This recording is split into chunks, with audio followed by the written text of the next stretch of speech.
Okay, guys, so we're going to talk about the trapezoidal rule. I mentioned this in class the other day, and I wanted to just do a quick little video about what the trapezoidal rule is and kind of show an example of it. The trapezoidal rule is a way to approximate a definite integral.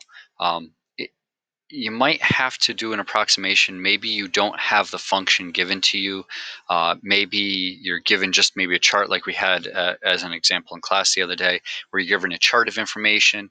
Or maybe it's just an integral that we're unable to integrate. And so maybe you have a function where you just can't integrate the function itself, and so we're not able to actually do that. But essentially what the trapezoidal rule is, it's a way to approximate the value of a definite integral. And so if we work with this example here, we've got this function here. It's y equals the square root of x minus 1. Okay, and what I want to do is I want to approximate the area underneath this curve. And specifically, I'm going to take a look at just the section right here, right? I want to take a look at the section from 1 to 6, right? So I'm trying to approximate all of this area in this section, okay? So that's what I want to look at. I'm just looking at this section of the curve, okay? So that's what I'm trying to approximate with this, okay? So we have the techniques, we have the skill at this point to integrate this from 1 to 6 of the square root of x minus 1 with respect to x. Okay, now I know it looks a little scary, but if we were to use and apply u substitution to this, we could in fact integrate this function, right? If we set u equal to x minus 1, our du value would be actually equal to dx, and then we could integrate this, right? This would just become the square root of u, and then again that becomes a pretty standard integration for us. And then we would just again back substitute after we've integrated that, and then we would evaluate it from 1 to 6. And so we can do that. We can actually come up with the exact value of the area from 1 to 6 if we wanted to do that. But in this particular case, what I want to do is I want to approximate this value. Okay, and we're going to use that using the trapezoidal rule. Now, when you guys did Riemann sums, you guys approximated values using Riemann sums. So actually, I want to make that a little thicker if I can.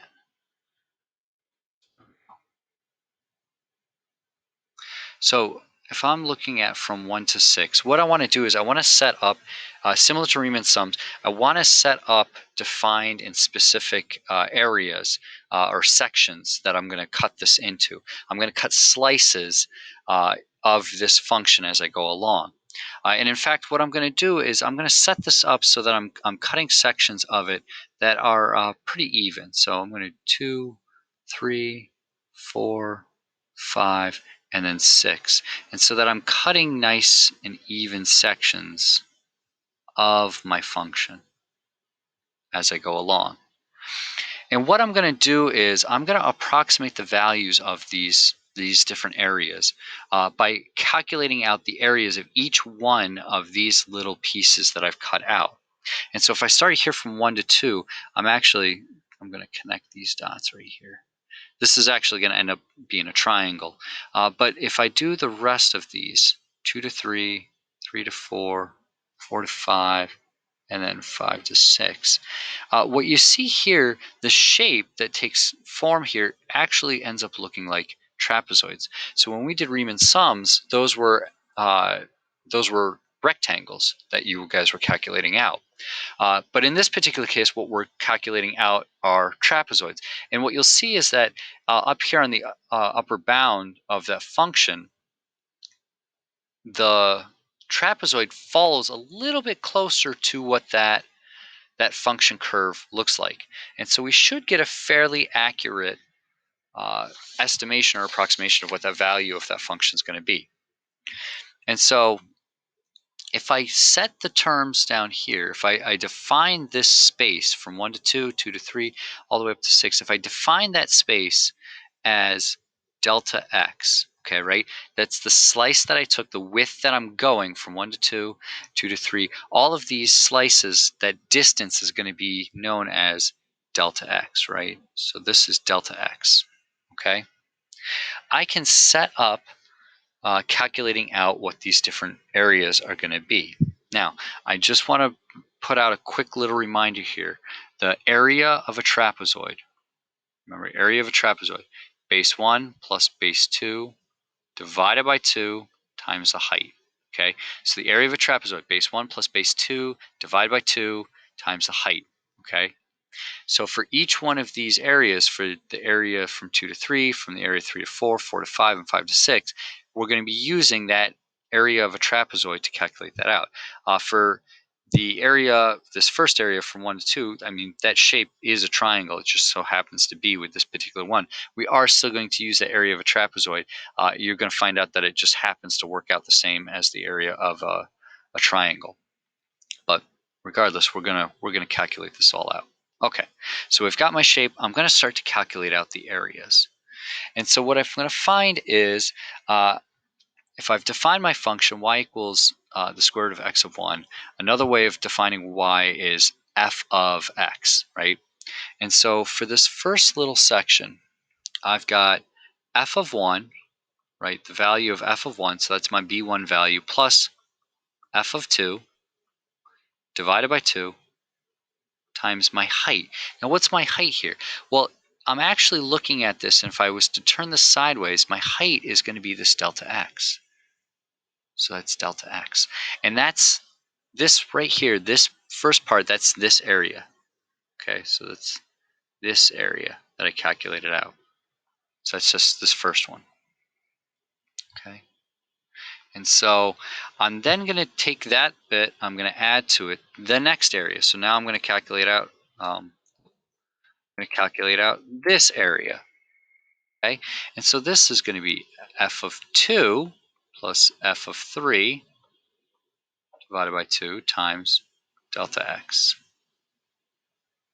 Okay, so now I've calculated out this area, which is f of 2 plus f of 3, oh, it's a 3, I promise, divided by 2 times delta x.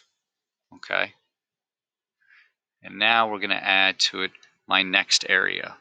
So my next area, so here's area number 3. So I've got f of 3 plus f of 4 divided by 2 times delta x. Okay. Now we're going to go to the next area.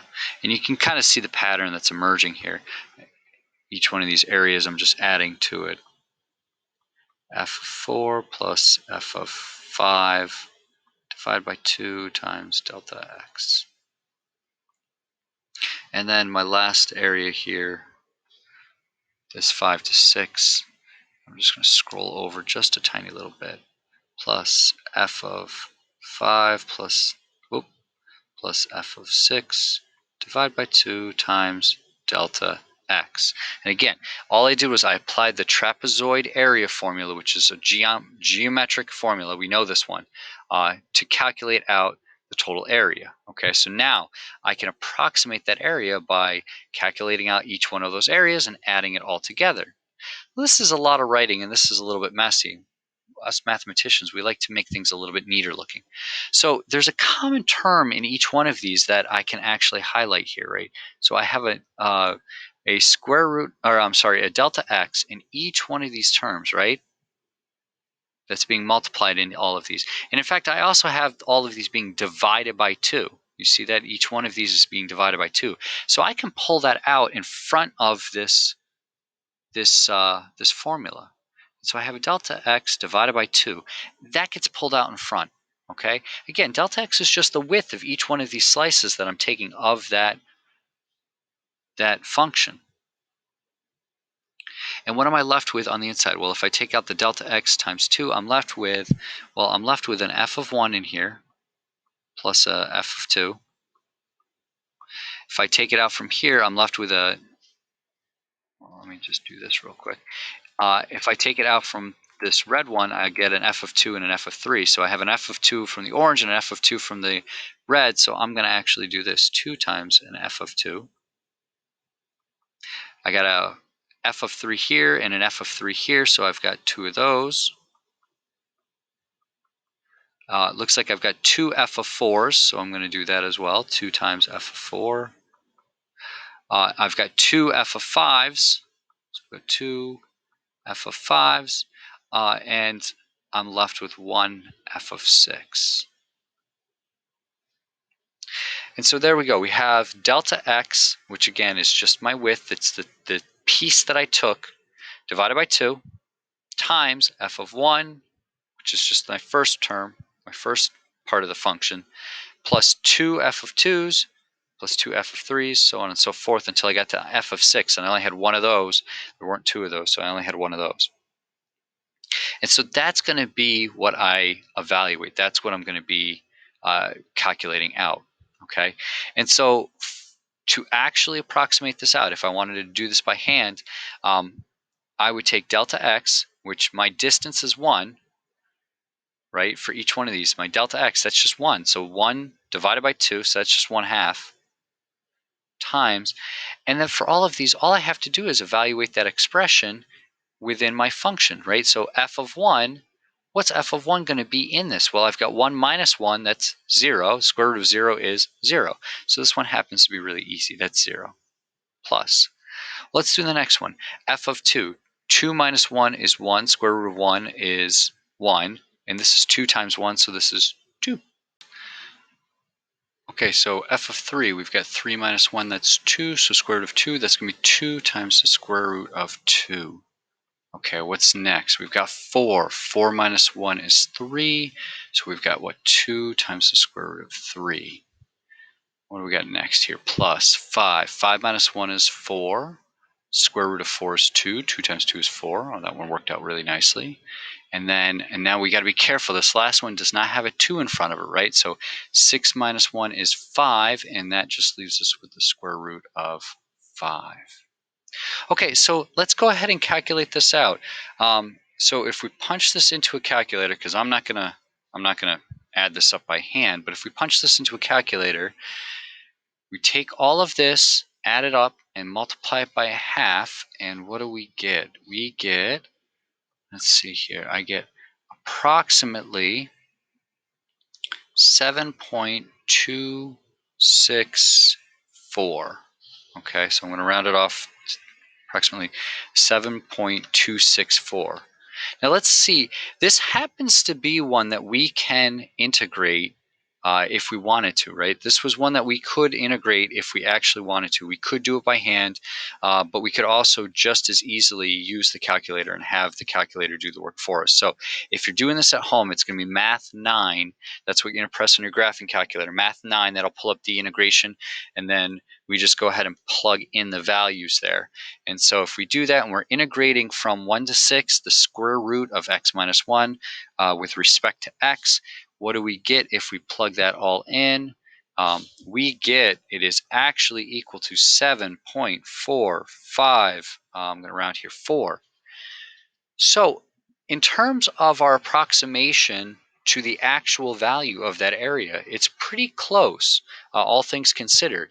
We're only off by about 2/10, a little bit less than that, 2/10. And we could get a closer approximation if instead of our delta x as being a width of 1, if that change was smaller, again, we get smaller slices, which would give us a more accurate approximation. So this is a great example of how to apply that trapezoidal rule. Again, this is great for approximation of a definite integral where we might not be able to integrate the function, or we don't have a function to integrate, and it gives you a nice approximation of it. It's fairly straightforward and easy. The trick to remember with it is you're going to take delta x, that's going to be the distance, the width that you're going to be approximating. So the width between those values divided by 2, right? And you're going to multiply by all of the functions across. The first and the last one, it's only going to be single. Every other one's going to get multiplied by 2. Okay, so that first one, there's nothing there. plus 2 times the second one, plus 2 times the third one, so on and so forth, until you get to the last one. And again, there's only one of those. Okay. Again, if you have questions, please just let me know, and I'm happy to do more examples of this.